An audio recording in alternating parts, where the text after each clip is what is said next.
Maswell Souza resmi diumumkan. Amunisi baru dalam serangan Persija. Resmi. Leo Lelis kembali berseragam Persebaya. Si Tembok Brasil reuni dengan Green Force.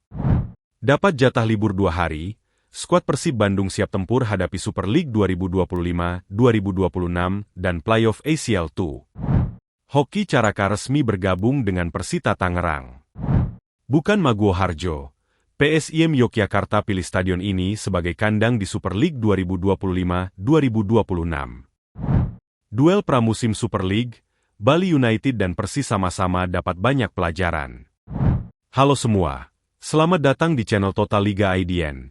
Kali ini kita akan membagikan berita sepak bola Indonesia pilihan, dan langsung saja kita ke berita yang pertama. Maswell Souza resmi diumumkan. Amunisi baru dalam serangan Persija. Persija kembali menata mozaik kekuatannya. Dalam kepingan terbarunya, hadir sosok bernama Maswell Souza V, sebuah nama yang membawa angin ambisi dari Brasil ke Jakarta.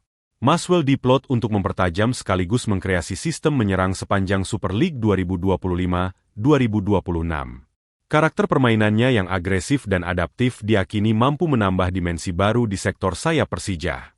Ia telah mencicipi berbagai level kompetisi profesional. Sebagian besar karirnya ia habiskan di tanah kelahirannya, Brasil, di mana ia pernah mentas di Seri B dan bahkan Seri A Brasil, dua kasta teratas sepak bola negeri Samba. Selain itu, Maswell juga pernah mengorbit di Swedia bersama Kalmar FF. Sepanjang 2025, ia telah bermain 15 kali dengan catatan 4 gol. Sementara itu, pada 2024, ia juga menunjukkan kelasnya dengan membukukan 11 gol dari 45 laga. Kini, ia menatap tantangan baru bersama Persija. Saya 100% siap menghadapi tantangan bersama Persija. Saya sangat senang berada di sini. Saya datang untuk memperjuangkan gelar, untuk melakukan segala yang bisa kami lakukan agar Persija kembali menjadi juara, ujar Maswell. Selain itu, ia pun mengapresiasi The Jackmania yang sudah menyambutnya. Saya ingin mengucapkan terima kasih atas dukungan kalian. Mereka membanjiri media sosial saya, dan saya merasakan betapa antusiasnya mereka.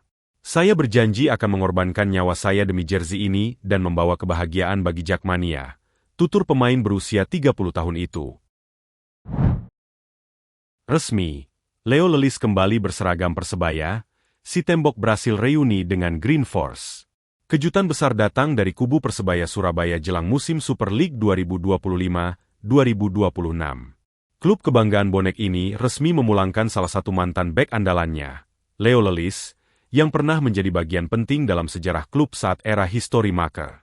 Lelis, bek asal Brasil yang dikenal dengan fisiknya yang kuat dan keunggulan dalam duel bola mati, pernah berseragam Persebaya pada musim 2022-2023 di bawah asuhan Aji Santoso. Ia ikut mencatat sejarah ketika Green Force meraih kemenangan dramatis 3-2 atas Arema FC di Kanjuruhan. Laga yang dikenang bukan hanya karena skor, namun juga tragedi memilukan yang menyusul setelahnya. Setelah meninggalkan Persebaya, Lelis sempat memperkuat Borneo FC, Persikabo 1973, dan terakhir tampil cemerlang bersama Persijap Jepara di Liga 2. Tak hanya memperkuat lini pertahanan, ia juga sukses membawa Persija promosi ke Super League musim ini. Kini, Lelis kembali ke kota pahlawan. Ia akan bergabung dengan duet lini belakang kuat lainnya seperti Dime Dimov dan Risto Mitrevski, membentuk pertahanan tangguh untuk misi besar Persebaya musim ini. Kembalinya Lelis bukan sekadar nostalgia. Pelatih Eduardo Perez menilai kehadiran Lelis membawa kombinasi pengalaman, loyalitas, dan kualitas bertahan yang masih sangat dibutuhkan tim. Lelis bukan hanya pemain, tapi bagian dari sejarah klub ini. Dia tahu budaya Persebaya, tahu bagaimana menghadapi tekanan besar, ujar Coach Edu. Dapat jatah libur 2 hari, skuad Persib Bandung siap tempur hadapi Super League 2025-2026 dan Playoff ACL 2. Setelah menjalani rangkaian persiapan intens dan pertandingan persahabatan melawan Western Sydney Wanderers, pelatih Persib, Bojan Hodak memberikan waktu istirahat 2 hari kepada para pemainnya.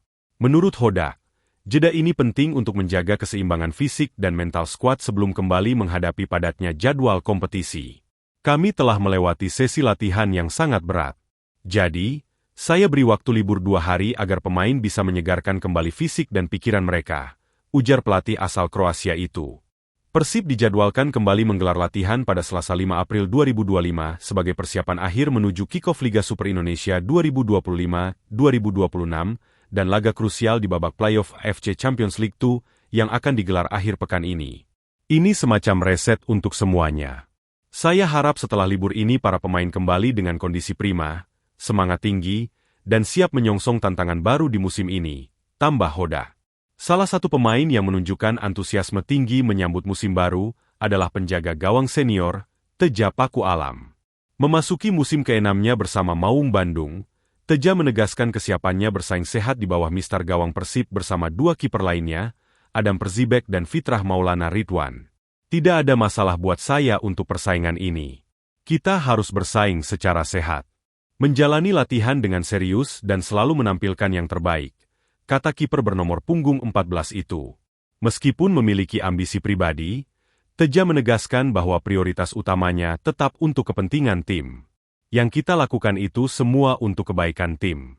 Saya berharap dengan semangat baru ini, kami bisa meraih yang terbaik di musim baru nanti, tutup kiper berdarah Minang tersebut. Dengan semangat kebersamaan dan mentalitas juara, Persib siap mengarungi musim kompetisi 2025-2026. Hoki Caraka resmi bergabung dengan Persita Tangerang untuk Hoki Caraka telah menemukan tim baru yang diperkuatnya untuk Super League musim depan. Pemain yang berposisi sebagai penyerang tersebut memilih Persita Tangerang karena merupakan salah satu tim besar di Liga Indonesia. Tentu perasaan saya sangat senang, apalagi Persita merupakan salah satu tim yang punya nilai historis lebih di sepak bola nasional, ucap Hoki Caraka. Selain memiliki nilai historis, Hoki Caraka melihat bahwa Persita Tangerang adalah tim yang punya kekompakan. Ketika tawaran itu datang dari Persita, dan saya tahu bahwa tim ini merupakan tim yang kompak, maka saya tak pikir panjang dalam menerima tawaran ini, tutur penyerang 20 tahun tersebut. Membawa Persita ke posisi yang lebih baik menjadi tujuan penyerang timnas Indonesia itu. Semoga saya bisa berkontribusi dengan baik dalam membawa Persita finish di posisi tertinggi pada musim ini, ujar Hoki Caraka. PSS Sleman menjadi tim yang punya peran penting dalam perkembangan karir sepak bola dari Hoki Caraka. Melansir Transfermarkt, musim 2021-2022 menjadi debut dari Hoki Caraka bermain di Liga 1. Dia dimainkan saat laga melawan Madura United dengan waktu bermain sebanyak 31 menit. Di musim tersebut, pemain dari SSB Handayani itu bermain sebanyak 3 pertandingan. Kesempatannya untuk bermain lebih banyak datang saat musim 2023-2024.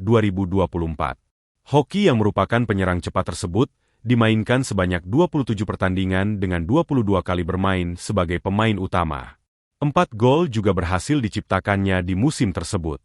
Pada musim 2024-2025, Hoki masih mendapatkan kesempatan bermain yang lebih banyak.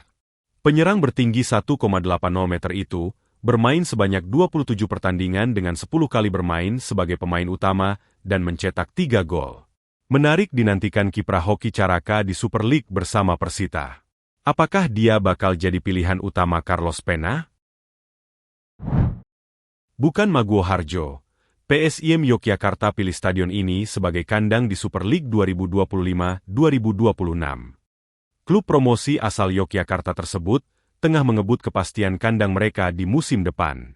Hal ini dilakukan lantaran kandang mereka sesungguhnya, Stadion Mandala Krida, tidak masuk dalam kategori layak untuk melangsungkan pertandingan di kasta tertinggi Liga Indonesia. Sebelumnya, Laskar Mataram membidik markas tetangga, PSS Sleman, yaitu Stadion Maguwo Harjo sebagai tempat berkandang. Namun, ketidakpastian izin penggunaan Maguwo Harjo membuat PSIM Yogyakarta harus mencari alternatif stadion lain. Kami juga harus mengantisipasi pertandingan yang kemungkinan besar tidak bisa dilakukan di Stadion Maguwo Harjo, jelas Ketua Panpel PSIM Wendy Umar. Pilihan lantas diarahkan ke Stadion Sultan Agung, Bantul. Stadion tempat Persiba Bantul bermarkas itu mendapat penilaian sebesar 73,46% dengan kategori baik. Asesmen tersebut dilakukan oleh Direktorat Pengamanan Objek Vital Polda Daerah Istimewa Yogyakarta bersama Dinas Pekerjaan Umum, Perumahan, dan Kawasan Pemukiman Bantul pada Rabu 23 Juli 2025 kemarin. Alhamdulillah, Stadion Sultan Agung ini layak untuk digunakan pertandingan kompetisi dengan penonton, ungkap Wendy. Meski demikian, sejumlah catatan perbaikan diberikan oleh tim asesor yang sifatnya harus segera ditindaklanjuti agar bisa menggelar laga dengan baik. Hal tersebut seperti sistem pintu masuk dan keluar, atap tribun, dan pagar pembatas.